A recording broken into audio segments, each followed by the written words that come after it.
Stop giving me hand cannon ammo, you fucks. I don't want that. Shit.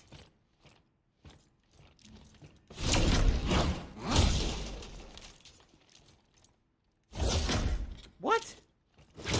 It doesn't work. You can't grab this one. You can't, it's glitched.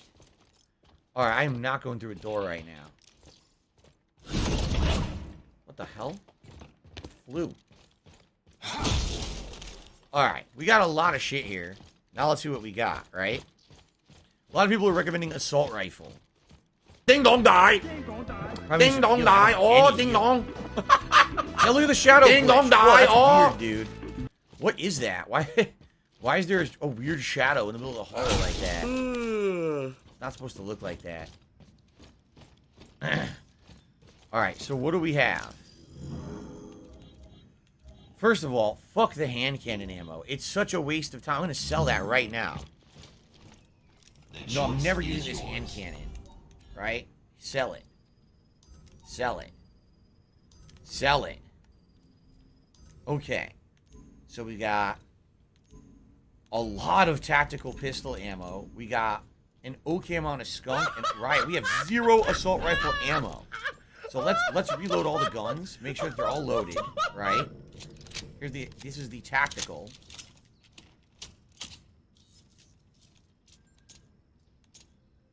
I think this one holds 6. No. It holds 8. Okay?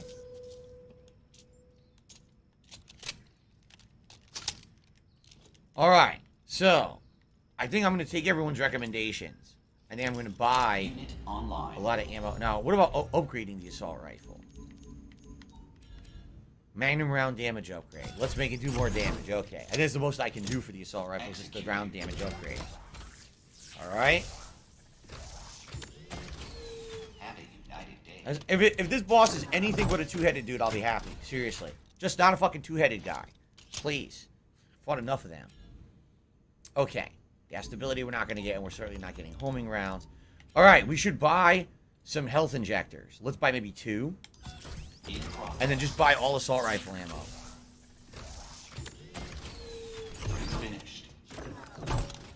Because I got no healing right now. So that's what we'll do. How much is assault rifle ammo? Oh, it's cheap. Let's buy a bunch. It's only 140. Hell yeah. Mooga Ross says, oh, it's going to be a 3-headed guy instead of 2. Oh, great. That would just be splendid.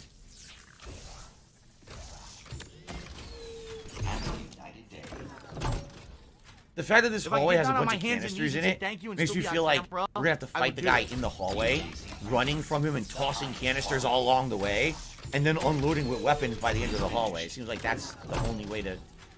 That's the way it's going to be, right? It certainly seems that way. All liability for use of this print. Cycle complete. Stand by. You gotta see how much inventory space this is taking up when I make these. Happy United Day. Let me buy one more health. Let's see how we're doing. Print finished. Okay, we have 100 assault rifle ammo. I might just, since I have 2 health, I might just buy it all. Seriously, I might just buy as much as I can put in my inventory, and that'll be it. I think that's what we're gonna do. UJC printing for all your needs. Keep going. Please operate responsibly. All right.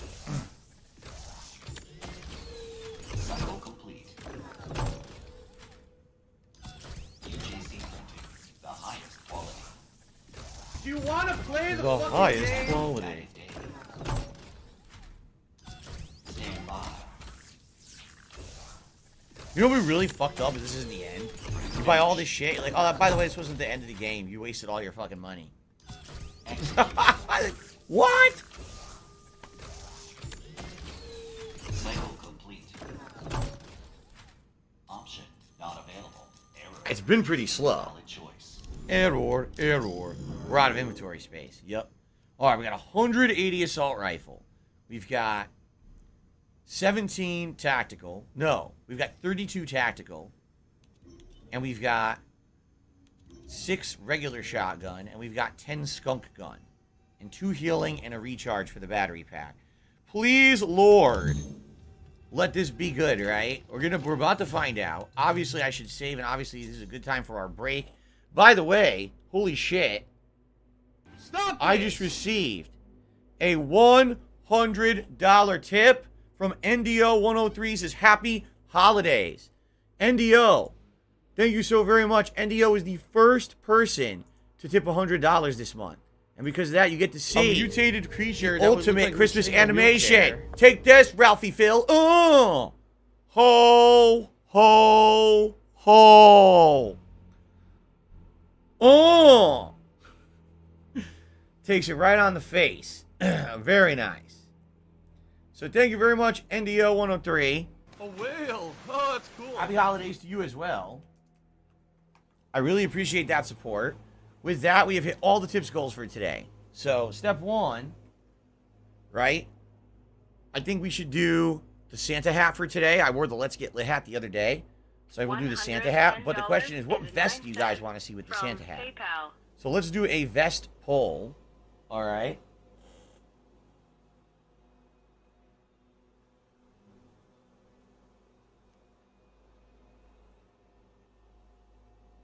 There we go. Let's do a vest poll.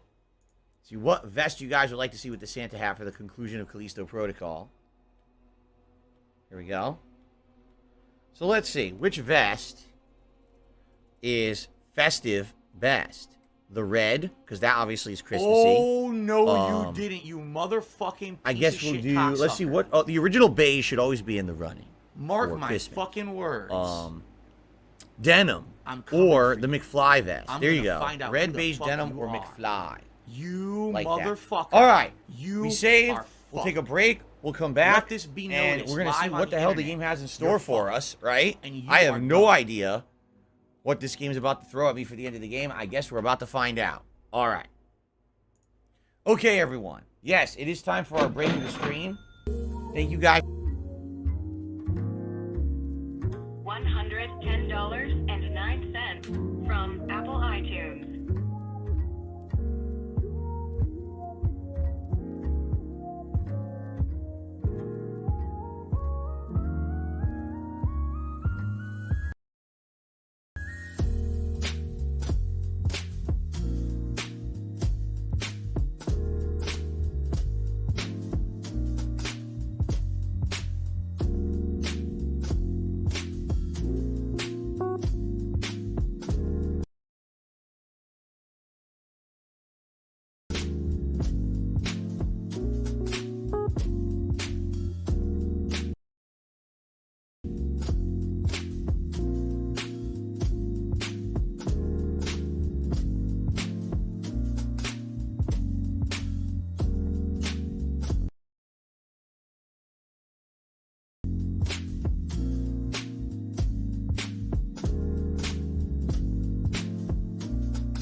La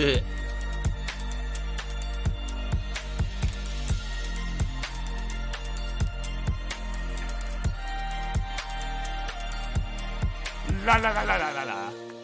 There you go. Here, listen to my beautiful singing voice. La la la la la la la la.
Tiger, tiger, row, row, row, tiger, row, row.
Yes, they said that you're a gay boy, and that we're gonna make love to each other tonight.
Special delivery! Special delivery!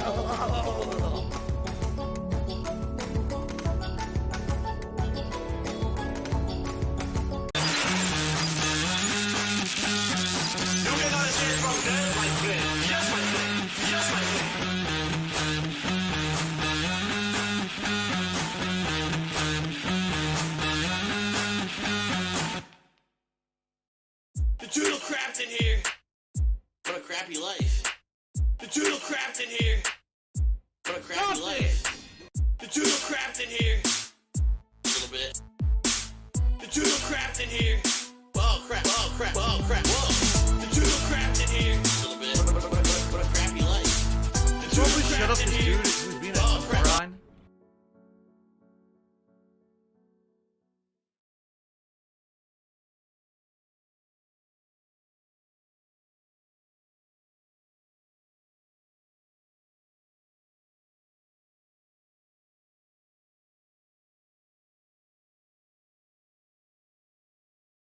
If I could get down on my hands and knees and say thank you and still be on camera, I would do it.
Today's been incredibly slow.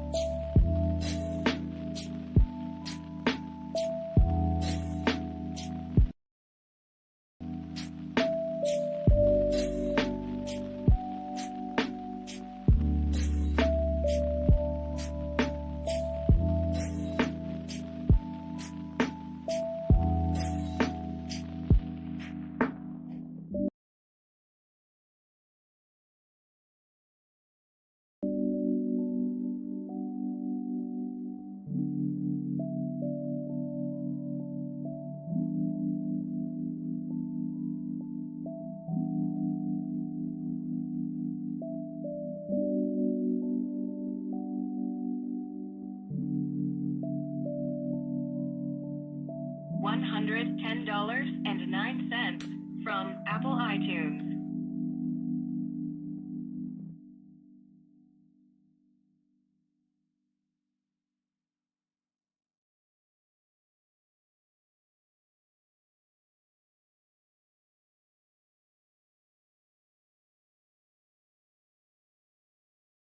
$16.51 from PayPal.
$16.51 from PayPal.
They said, Phil, you know, we contribute to you, but it always seems like it's a black hole because it always seems like no matter how much we contribute, you're always still having problems. You're always still in debt and nothing's getting better. Huh?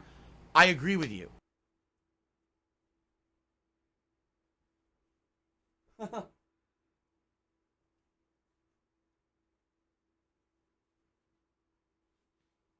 Okay. You guys have a weird notion that denim is a festive color. I've never heard about that, but okay. We'll go for it. Denim jean vest. All right. Let's get everything else back on. All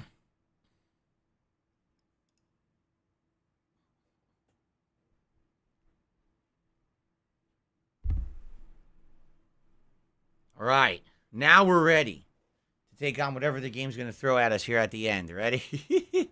Okay. So controller. Get everything on here.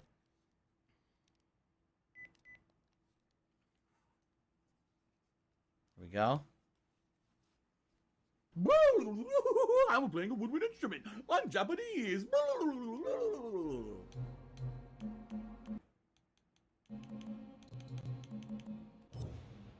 Okay, you guys ready? Let's do it. All right, everyone. I am back from a break. It is time for the finale of Callisto Protocol. I honestly have no idea what's about to happen. It is spoiled. All I got was some people giving me advice on what to basically buy from the vendor. So, without further ado, Only Ice Infinite just actually did a $20 super chat. Says, you got this, Philip. Thank you very much for that. Only Ice Infinite. Only Ice Infinite, you were 1 penny short from getting a holiday animation. I'm serious. If you had done 20, you would have had a holiday animation. But you did $19.99. So you were 1 penny short. Thank you for the super chat. All right. Guys, let's do this. Let's run past this shadow glitch thing here. Let's see the end. Again, with all these explosive canisters in this hallway, this lets me feel we're going to be running through this hallway, tossing shit at enemies or a boss or something. Let's find out. Wait, it doesn't open. The hell? Wait.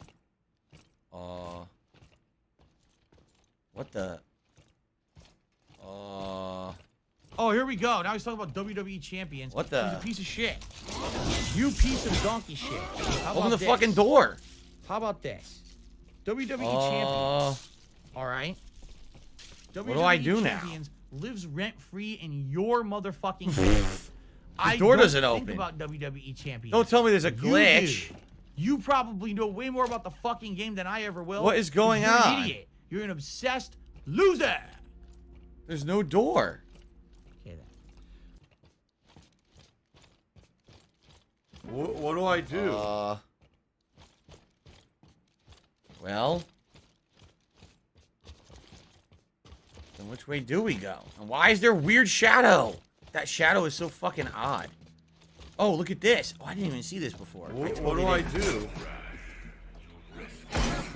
The greater risk is in failing to act, especially when the commonality is finally within our grasp. Oh, look. The head of their order. Right on time. Look at them. The Look at approaches. them. Come on. Survive. You gotta be kidding. Where's the Alpha? Just give me the goddamn antidote. I'm not gonna let her die. Your friend. I've been watching you. You and your so-called friend. The... You're not the innocent you claim to be. You've proven that you'll do just about anything to ensure your own survival. The Survivor! It's you, huh? Watching people die for fun? Is that your protocol? No. You are mistaken, Mr. Lee. The protocol isn't about death. It's about life. Our future lies out there. Our destiny. But we were not built for life in space. This fragile shell holds us back. We have to evolve if we are to survive. Of course. Now, you'll all see why. Proof that my methods are worth the risk. A final contest to determine the true survivor. Humanity. Yeah. Or my His captain. Captain, my captain. Well, 5-2. You're really a thank you. At first I thought this was a curse, but then I realized it is a gift. This warden has opened my eyes. Show me my purpose. He's blue. Turned into Dr. Manhattan.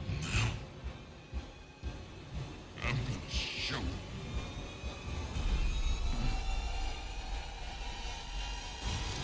Oh, no. You're not. Ah!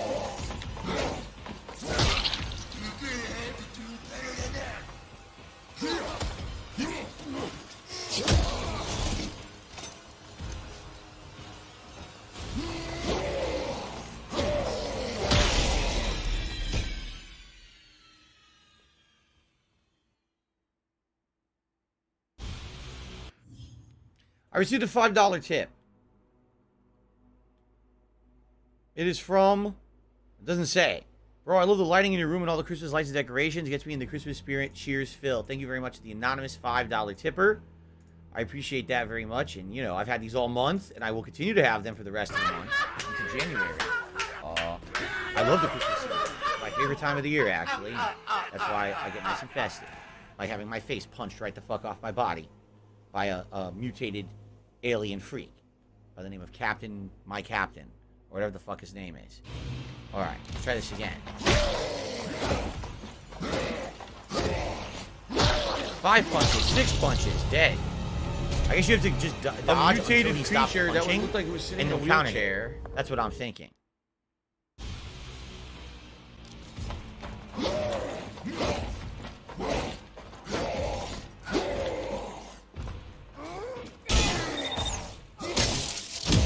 you can only hit once, and then shoot.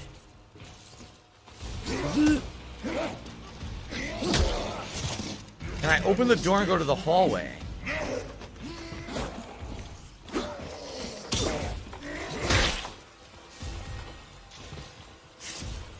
No. It looks like you can, but you can't.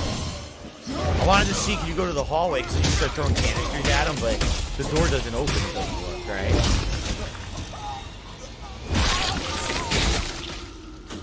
Okay. Let's try that again.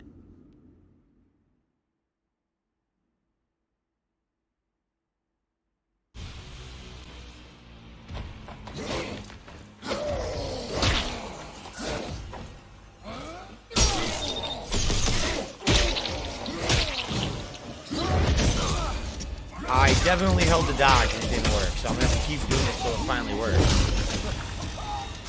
We're gonna see this animation quite a bit, aren't we?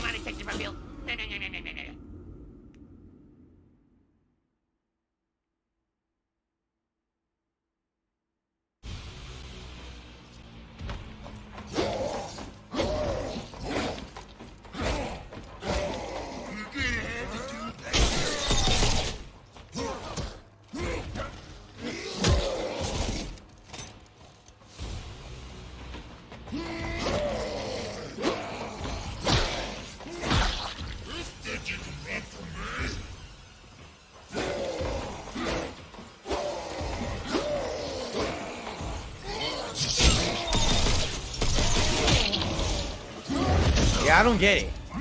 It shows a weak point and I try to shoot it and it doesn't shoot it. If I don't shoot the weak point, he's never gonna take damage, but I can't shoot the weak point. So. Oh, I forget the heavy attack. I'm gonna go light attack instead. I think my mistake here is I'm doing heavy attacks. I do. I think I gotta do light attacks. What do I do?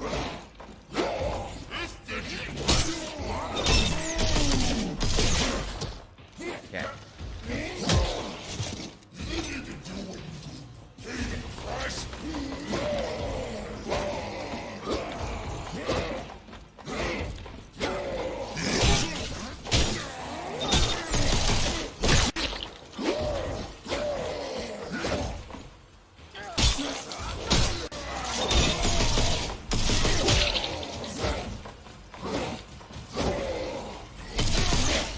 That was not what I wanted.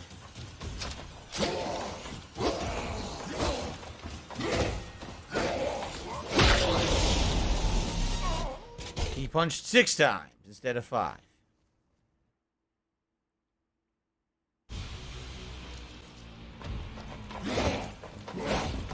The game devs were basically completely uninspired idiots who didn't understand how to make combat in any kind of game.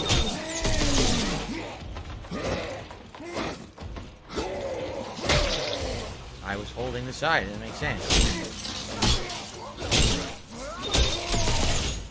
I'm holding to the side. It's not dodging. I'm holding to the... Yeah, I don't get it. I'm actually doing it right, and it's not dodging now. I don't get it. Go, go, go, go, go. Fatty fat fuck.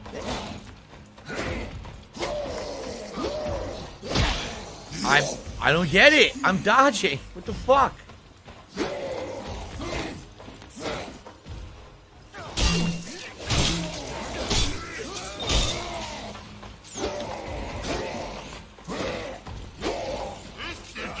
You're a bunch of fucking dumb fucks.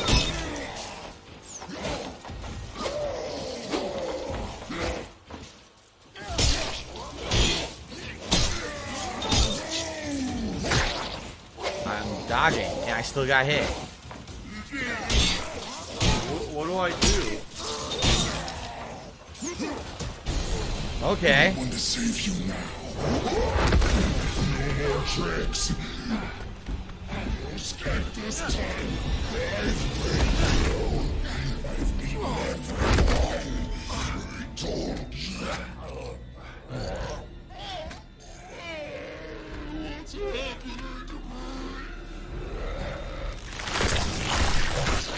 All right.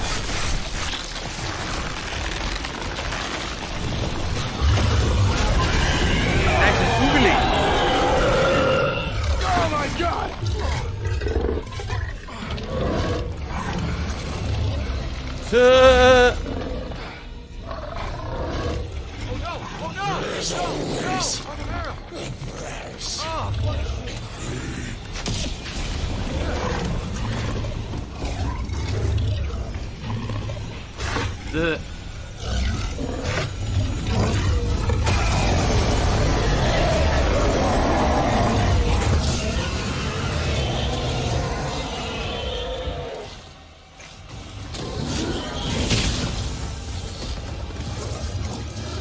No! Not him!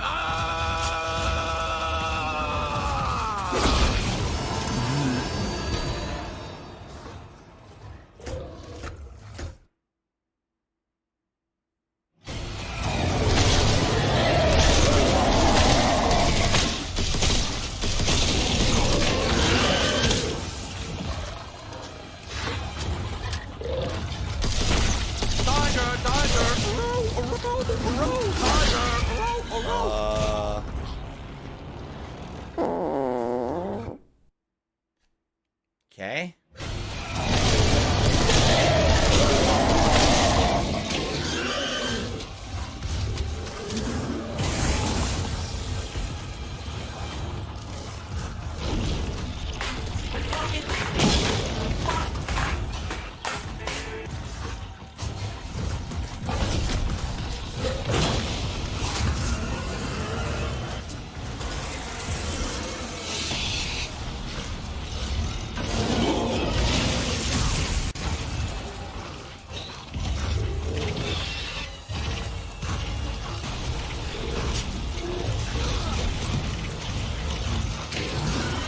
I have no idea what's going on. All I hear is noises. Look, there's creatures on the ground. What the fuck?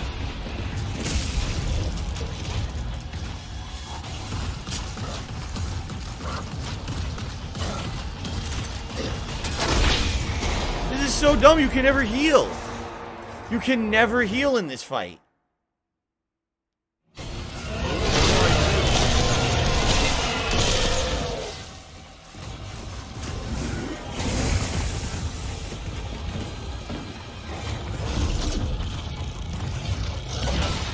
It's fucking hit the ledge. Oh, fuck you.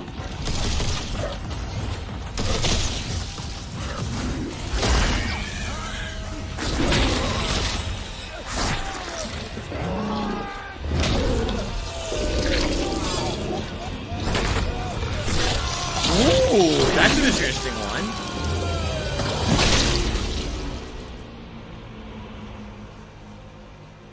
That's an interesting death animation.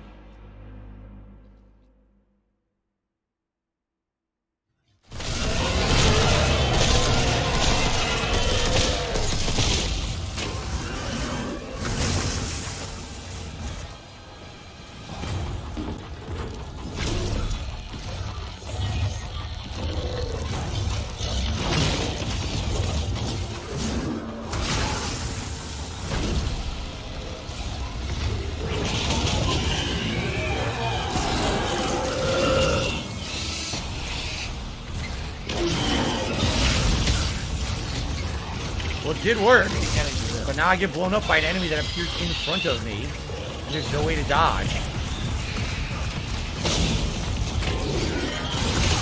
Wow, I really can't move. Okay. What do I do?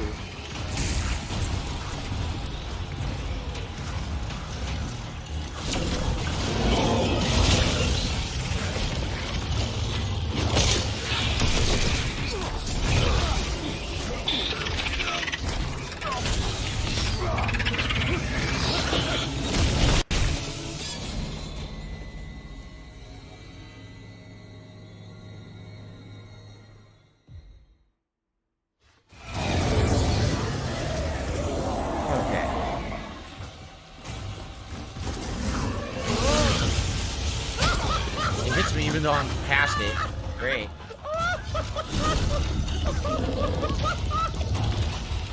Why can't I see him? The lighting glitch. I couldn't even see him.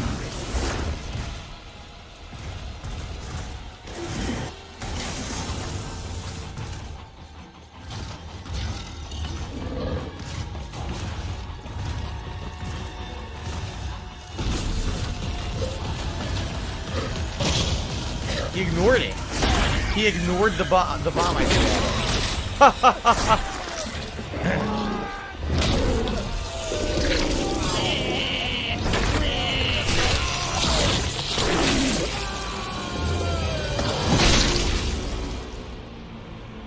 He ignores anything. Basically, he has infinite super armor and never reacts to any damage at all. Great.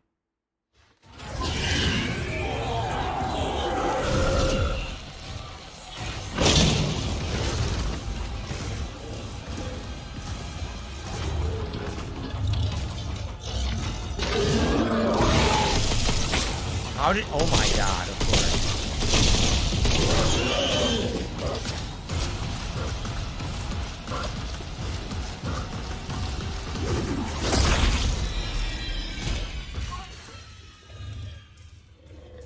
Lock and load, little lizard.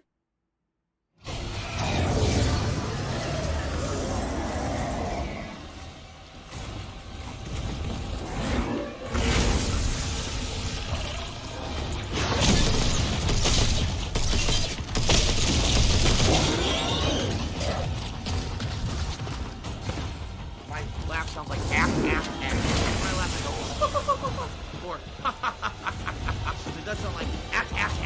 No, it sounds like that at all.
That's what you gotta do, just keep running back and forth like this, I guess.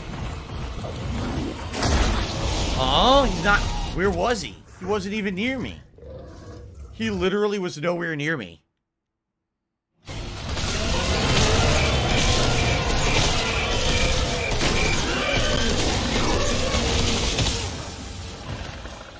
last shot, fly, open arrow! Oh, yeah, look at that! Oh, Zero effect.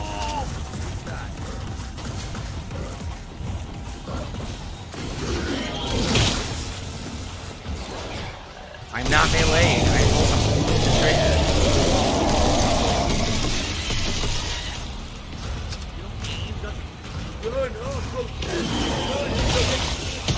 How is he hitting me?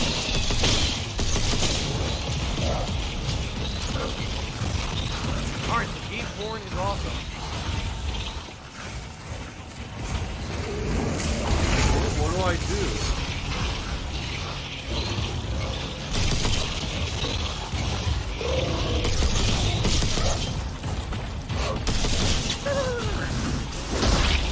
This is so dumb because you move like a slug. You move like a complete slug. He runs 2 to 3 times faster than you.